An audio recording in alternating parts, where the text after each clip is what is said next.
पंजाब शहरियों की सेहत और डेमोग्राफी की डिजिटल मैपिंग करने वाला मुल्क का पहला सूबा बन गया। वज़ीर आला मरियम नवाज ने कहा है कि सेहत की सहूलतें अब अंधेरे में तीर चलाने से नहीं बल्कि 100% मुस्तनद डिजिटल डाटा की बुनियाद पर मिलेंगी। दिसंबर तक 16 अजला में कार्डिक कैथ लैब्स फाल करने का भी हुक्म दे दिया।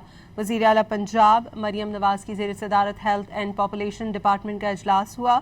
वज़ीर आला को बताया गया कि पंजाब के 18 अजला में 85% से ज़ायद आबादी की हेल्थ एंड डेमोग्राफिक प्रोफाइलिंग का अमल मुकम्मल हो गया। तकरीबन 9.5 crore health and demographic profiles registered कर लिए गए। कम्युनिटी हेल्थ इंस्पेक्टर्स ने घर घर जाकर शहरियों का तिब्बी और मुआशी डाटा इकट्ठा किया। वज़ीर आला ने कम्युनिटी हेल्थ इंस्पेक्टर्स के डिजिटल डैशबोर्ड का मुआयना भी किया। 16 में से 5 cath labs operational Bhakkar, Bahawalnagar और लिया में जल्द फंक्शनल करने की हिदायत की। मरियम नवाज ने कहा कि मुस्तनद डाटा के बगैर कोई पॉलिसी मौसर नहीं हो सकती।